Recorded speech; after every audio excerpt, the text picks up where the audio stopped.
Welcome back. Let's start our case. 7-year-old boy is brought to the emergency department after a seizure. He was watching television when he developed tonic-clonic movement lasting 5 minutes. The seizure stopped without intervention, but the boy had loss of urine and was confused afterward. The patient was born full term and has no known medical condition. He has struggled academically in school and is often disrupted in class and unable to stay on task. Family history is significant for maternal uncle with Fragile X syndrome who live in the assisted living facility. On physical examination, the people are equal and active, and the fundi are normal. Mucous membrane are clear. There is no cleft lip or palate.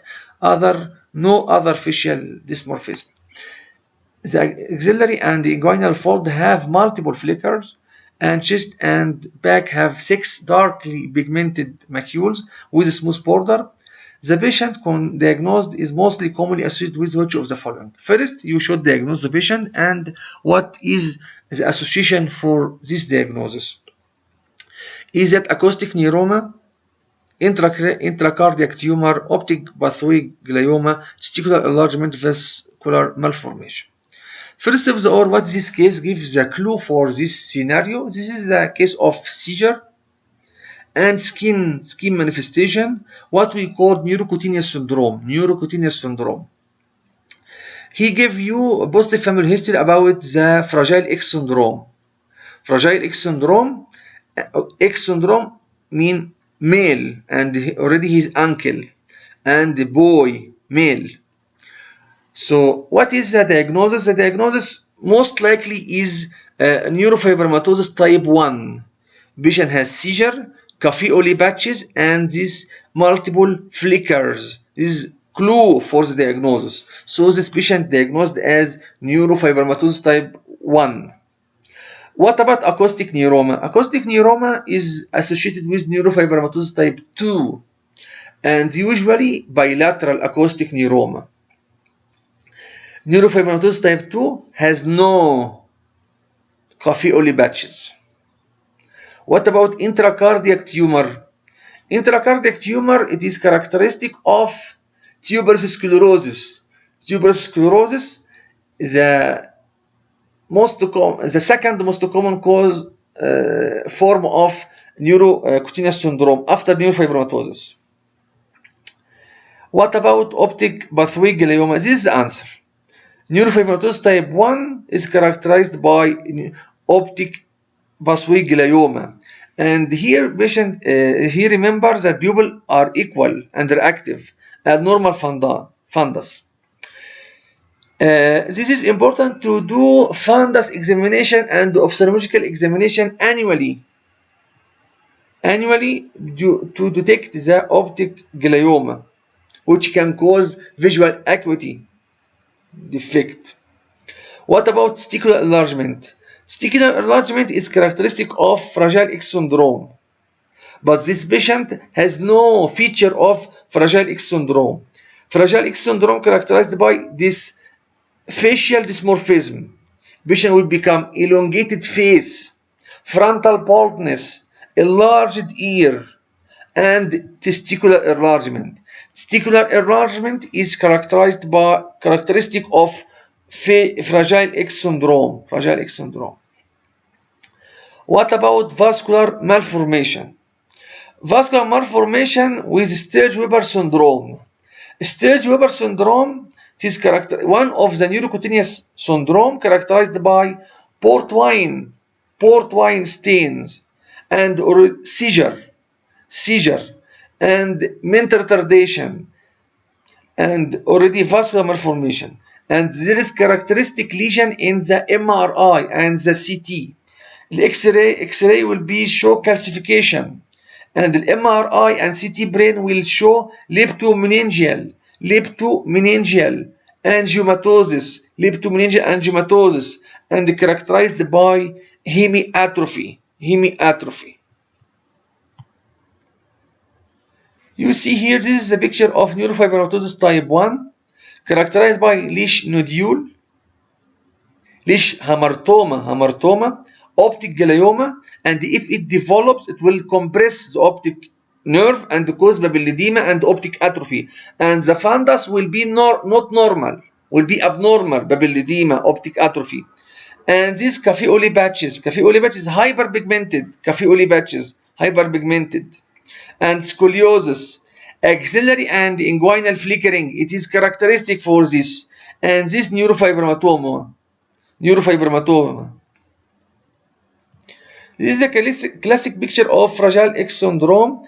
You see big ear, big testis, big ear, enlarged testis, elongated face, prominent chin, prominent forehead.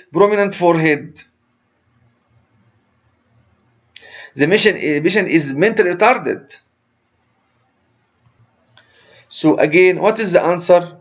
The answer is neurofibromatosis type 1 associated with optic glioma. So what is the embryology of neurocutaneous syndrome? Look here, this is the outer part, it is the ectoderm.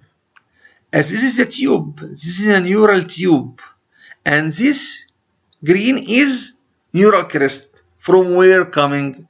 This is the neural plate. And there is invagination to form neural tube, and this neural crest. The embryology of neurocutaneous syndrome from neurocrestopathies, this area, neurocrestopathies, problem with neural crest. Put in your mind. You always ask you one question. Neurofibromatosis, what are the skin lesions? Cafe au lait spots, it is hyperpigmented. Neurofibroma, plexiform neurofibroma. In order to diagnose the neurofibromatosis type 1, at least 2 of the following. 6 cafe au lait spots, more than 5 mm in diameter, prepubertal, or more than 15 mm postpubertal. At least 2 neurofibroma, or 1 plexiform neurofibroma. Flickering in the inguinal or axillary region. Optic glioma. 2 or more leash nodule. Osseous lesion. Sphenoid dysplasia. Thinning of the long bone. First degree relative with neurofibromatosis. Positive family history. It is autosomal dominant. Remember this always. Okay, what about tuberous sclerosis? Ask you the question, what are the cutaneous manifestation of tuberous sclerosis? There are major criteria and minor criteria. You need at least 2 or more major criteria. Here is ash leaf spots. You see here is hypopigmentation, angiofibromas, angular fibroma, shagreen patch. You need 2 or more. What is the characteristic of ash leaf spots? 3 or more ash leaf spots, more than 5 mm in diameter. 3 or more angiofibroma, or 1 fibrous cephalic plaque. 2 or more angular fibroma. So it is important to examine the hand of the tuberous sclerosis patient to see this angular fibroma, shagreen patch, multiple retinal hamartoma. Please always remember what are the ocular manifestation or complication of this neurocutaneous disorder. Always coming in exam. Multiple retinal hamartoma. Cortical dysplasia, and this is responsible for this seizure, which is usually intractable, and patient with mental retarded. Subependymal nodule, you will face this in CT or MRI. Subependymal nodule, subependymal giant cell astrocytoma, cardiac leiomyoma, lymphangioliomyomatosis, and 2 or more angiomyolipomas. What about the minor criteria? You need one major plus two minor. This confetti skin lesion, 3 or more dental enamel bites, 2 or more interoral fibroma, retinal achromic patch, multiple renal cyst, non-renal hamartoma. So it is important to request ultrasound for this patient to look for the what about renal, multiple renal cyst, non-renal hamartoma.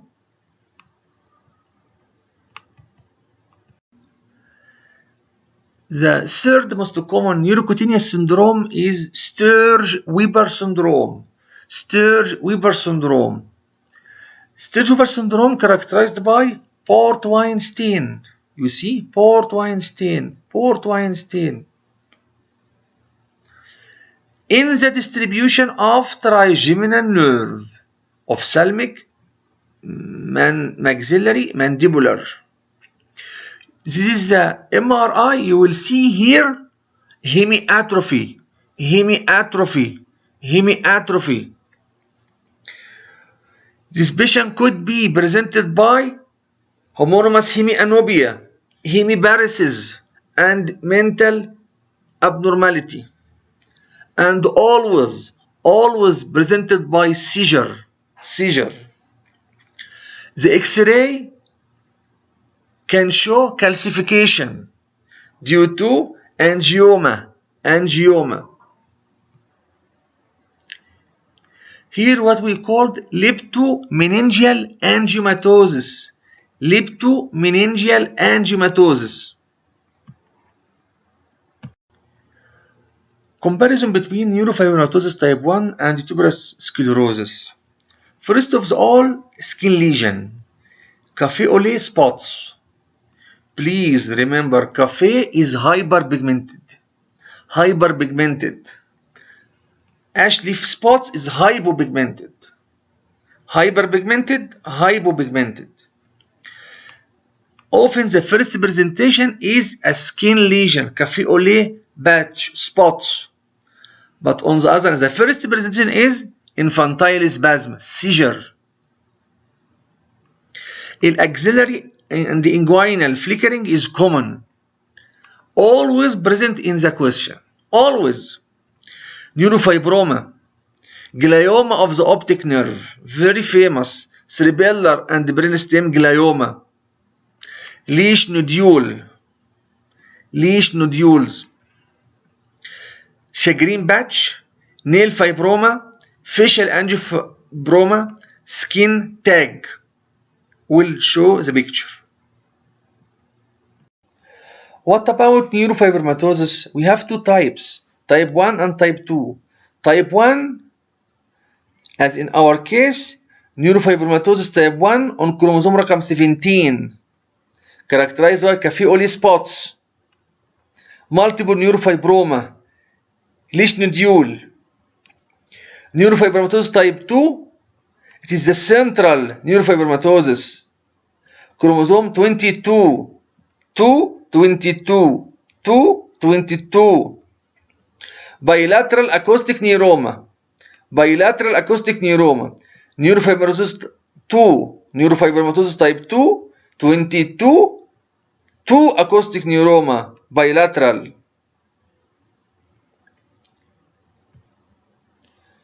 Focus on this. Tumor suppression gene code for protein Merlin. He will never give you this, but will give you this, Merlin. Sensory disturbance. Sturge-Weber syndrome will focus on most important clue in this.